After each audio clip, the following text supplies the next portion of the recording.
ചെട്ടികുളങ്ങര ക്ഷേത്രത്തിലെ കുംഭഭരണി മഹോത്സവത്തിനോടനുബന്ധിച്ചുള്ള കുത്തിയോട്ട വഴിപാട് സമർപ്പണ ചടങ്ങിൽ ചുവടുവെക്കുവാൻ കേരള മണിപ്പൂർ ദമ്പതികളുടെ മകനായ ബാലൻ എത്തിയത് ശ്രദ്ധേയമായി.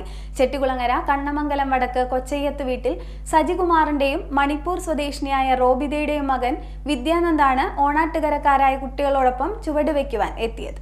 ഓണാട്ടുകരക്കാരുടെ തനത് അനുഷ്ഠാനമായ ചെട്ടികുളങ്ങര കുത്തിയോട്ട വഴിപാട് സമർപ്പണത്തിൽ കുത്തിയോട്ട കുരുന്നുകൾക്കൊപ്പം വിദ്യാനന്ദ് അവരിൽ ഒരാളായി തന്നെ നിൽക്കുമ്പോൾ ആരും കരുതില്ല ആള് ഇവിടുത്തുകാരനല്ല എന്നത്. വിദ്യാനന്ദ് പാതി മലയാളിയാണ്. മണിപ്പൂരിൽ നിന്നെത്തി ചെട്ടികുളങ്ങര അമ്മയുടെ ഭക്തനായി മാറിയ ആളാണ് ഈ കുരുന്നുബാലൻ. അനുഷ്ഠാന പന്തലിൽ മലയാളി കുട്ടികളോടൊപ്പം ചുവടുവെച്ച് കഴിഞ്ഞ 3 വർഷമായി അമ്മയുടെ അനുഗ്രഹം നേടിക്കൊണ്ടിരിക്കുകയാണ് വിദ്യാനന്ദ്. ചെട്ടികുളങ്ങര കണ്ണമംഗലം വടക്ക് കൊച്ചയ്യത്ത് വീട്ടിൽ സജികുമാറിന്റെയും മണിപ്പൂർ സ്വദേശിനിയായ റോബിതയുടെയും 3 മക്കളിൽ രണ്ടാമനാണ് പകുതി മലയാളിയായ ഈ കുത്തിയോട്ട ബാലൻ. കുത്തിയോട്ട ആചാര്യന്മാരായ ശൈലനന്ദിനി കുത്തിയോട്ട സമിതിയുടെ പ്രദീപും പ്രമോദും നയിക്കുന്ന കുത്തിയോട്ട സമിതിയിലാണ് വിദ്യാനന്ദ് കഴിഞ്ഞ 3 വർഷമായി ചുവടുവെക്കുന്നത്.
ക്ഷേത്ര അനുഷ്ഠാന കലയായ കുത്തിയോട്ടം പഠിച്ചെടുക്കുക എന്നുള്ളത് തന്നെ ഒരു നിയോഗമായി കരുതുന്ന ഓണാട്ടുകരയിൽ മലയാളി കുട്ടികൾക്കൊപ്പം ചുവടുവെക്കുന്ന മണിപ്പൂർ സ്വദേശി വ്യത്യസ്തനാവുകയാണ്. ഞങ്ങളുടെ കൂട്ടത്തിൽ മണിപ്പൂരി സ്വദേശിയായ വിദ്യാനന്ദ് എന്ന പയ്യൻ 3 വർഷമായി ഞങ്ങളുടെ ചുവട് അഭ്യസിച്ച് ഞങ്ങളുടെ കളത്തിൽ ചവിട്ടുന്നുണ്ട്. ഈ ബാലൻ ശരിക്കും ഒരു ദേവിയുടെ അനുഗ്രഹം കിട്ടിയാണ് അദ്ദേഹം ഇതിൽ പങ്കെടുക്കുന്നത്.